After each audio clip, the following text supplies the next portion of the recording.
घर की औरत। कहते हैं ना, घर दीवारों से नहीं, उसके अंदर रहने वाले लोगों से बनता है। लेकिन क्या हो जब घर के लोग ऐसे हो? सारा दिन खाती रहती हो, सोती रहती हो, कोई काम नहीं है तुम्हारे पास। ऊपर से बहू के आ जाने के बाद तो तुम और निकम्मी हो गई हो। दिखावे के लिए हाथ में माला पकड़ ली है, बाकी कोई काम नहीं करती। अरे कैसी बात कर रहे हैं? अब तो बहू आ गई है, अब तो मेरी बेइज्जती करना बंद कर दीजिए। जैसे तैसे मेरी तो जिंदगी कट गई, गालियां खा खा कर। अरे उस बेचारी को तो छोड़ दीजिए। तभी बेटे के जोर जोर से चिल्लाने की आवाज आती है। कहा था ना तुमसे रिजाइन कर दो, क्यों नहीं किया? और ये पर्स लटका कर कहाँ निकली? चलो कमरे में, काम करो घर का। बहू बेटे की लड़ाई सुनकर सास ससुर बाहर आ जाते हैं। सामने खड़ी होती है नई नवेली बहू रीमा। देख लीजिए माँ जी, शादी से पहले तो मेरे माँ पापा के सामने कहा था कि शादी के बाद नौकरी करने देंगे, लेकिन अब क्या कह रहे हैं? तो तुम माँ जी को क्यों बोल रही है बहू? तब उसका मन रहा होगा, अब नहीं है। पर पिताजी, उसके मन से मेरा करियर तो नहीं चल सकता ना। ससुर को बहू की बात पर गुस्सा आ जाता है। वो बेटी की तरफ देखता है। पापा से जबान लड़ाती है, रुक। ये बोलकर वो पत्नी को खींचकर कमरे में ले जाता है और बंद कर देता है। ये सब देखकर सास दुखी हो जाती है। पति के जाने के बाद सास बेटी से कहती है, देख बेटा, अब जमाना कुछ और है। तेरे पिता ने घर में औरतों की कद्र नहीं की, लेकिन तू ऐसा ना बन। शहर की समझदार पढ़ी लिखी लड़की से शादी की है तूने, उसका ख्याल रखा कर, तमीज से पेश आया कर। जा, बहू को कमरे से बाहर ले आ। लेकिन बेटा नहीं मानता और बहू कमरे में सारा दिन बंद रहती है। शाम को बेटा बाहर जाता है कि सास चाय और बिस्कुट लेकर बहू के कमरे में जाती है। बहू बेटा ये ले, चाय पी ले। रो रो कर कैसी शक्ल बना ली है बेटा। माँ जी, ये कैसे लोग हैं? आप कैसे मैनेज कर रही हैं? ऐसे थोड़ी ना होता है माँ जी। घर की औरतों को तो पिताजी और ये इंसान समझते ही नहीं। क्या करूं बेटा, मैंने तो जैसे तैसे सह लिया, लेकिन तू ना सहना। दोनों बात कर ही रहे थे कि ससुर आ जाते हैं। अच्छा, तो अब बहू को भड़का रही हो? बहुत दिन हो गए मार खाए, अब क्या बहू के सामने खाओगे? जाओ यहाँ से, और जरूरत नहीं है ज्यादा इस लड़की को सर पर चढ़ाने की, समझी? बहू को ससुर की बात पर गुस्सा आ जाता है, लेकिन वो कुछ नहीं कहती। आए दिन बहू देखती है कि कैसे उसकी सास और उसके साथ उसका ससुर और पति गंदा व्यवहार करते हैं। फिर एक दिन, ये क्या बनाया है? खाना बनाना नहीं आता क्या?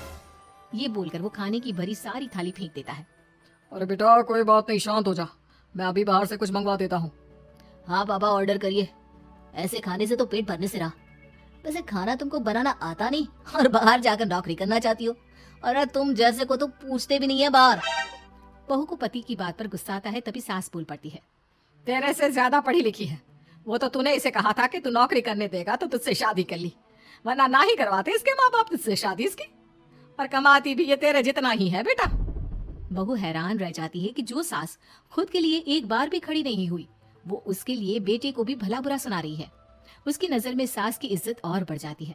वो सास को देखकर ये सब सोच ही रही थी कि उसके कान में एक जोर से चांटे की आवाज आती है। किसको किसको मार पड़ी? वो देख ही रही होती है कि उसकी नजर जमीन पर बैठी सास पर पड़ती है।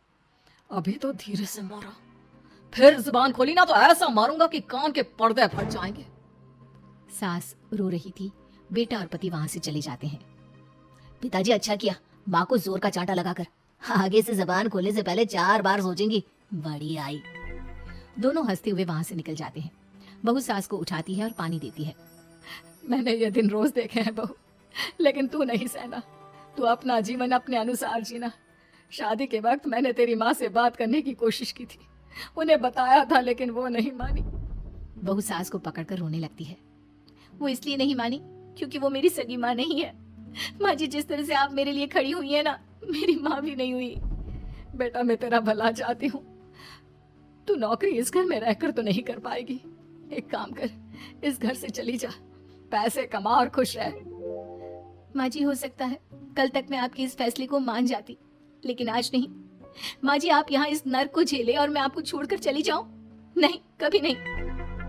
अगले रोज, सुनिए, वो क्या है ना, मुझे कुछ कपड़े और गहनों की जरूरत है, तो जरा पैसे दीजिए ना। अब आप घर के मर्द हो तो पैसे तो आपसे ही मांगूंगी ना। बुरा तो नहीं लग रहा ना आपको? नहीं नहीं, बुरा क्यों लगेगा, ये लो कार्ड, कर लेना शॉपिंग। अगले रोज, बिजली का बिल आया है 10,000 का, भर दीजिएगा। इतना बिल कैसे आ गया? बेटा वो क्या है ना, सारा दिन बहू घर में रहती है तो कमरे में एसी और टीवी चलता रहता है। अब कम से कम बाहर जाए तो 4 पैसे कमा कर लाए, लेकिन हम लोगों को थोड़ी ना औरत की कमाई खानी है, वो तो मर्द ही करता है ना। पति पर्स देखता है और फिर हाँ माँ ठीक बोल रही हो। खैर चलता हूँ, ऑफिस का वक्त हो गया है। पति ऑफिस से पिता को फोन करता है। पापा, घर के खर्चे तो बढ़ते ही जा रहे हैं, ऊपर से महंगाई आप देख रहे हैं। मैं सोच रहा हूँ क्यों ना मीना को नौकरी के लिए हाँ कर दूं, 4 पैसे ही लाएगी ना घर में।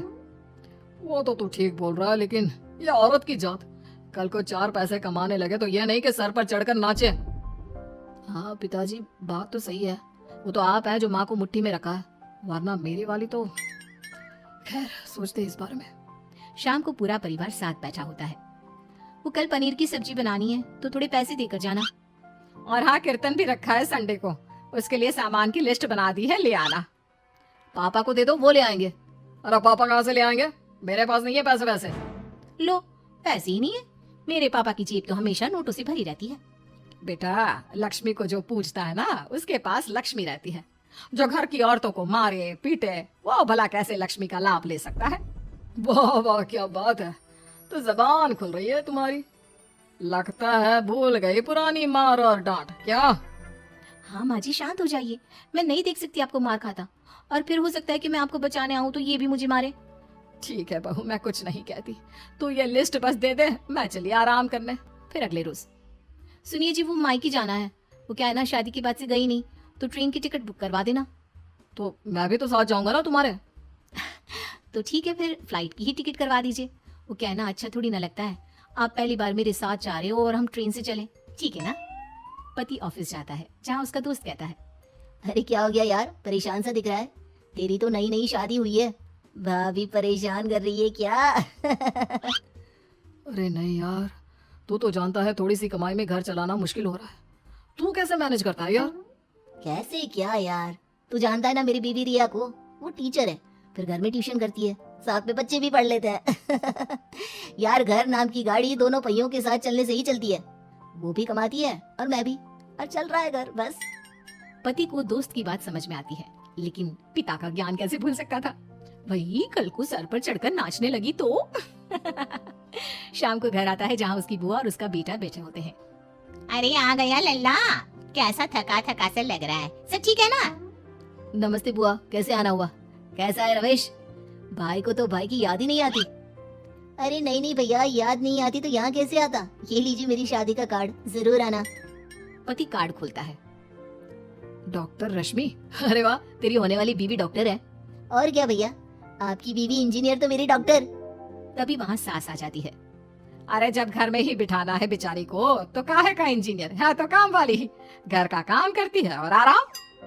इतनी पढ़ी लिखी लड़की को घर पर क्यों बिठा रखा है? अरे बहू कहीं झोला छाप डिग्री तो नहीं लेकर आई है? पत्नी की बुराई सुनकर पति को गुस्सा आता है। नहीं बुआ, यूनिवर्सिटी टॉपर है मेरी मीना, और हाँ बड़ी कंपनी में काम भी करती है। बस शादी के बाद कुछ महीनों की छुट्टी ली थी, अगले हफ्ते से ऑफिस शुरू हो जाएगा। क्यों मीना?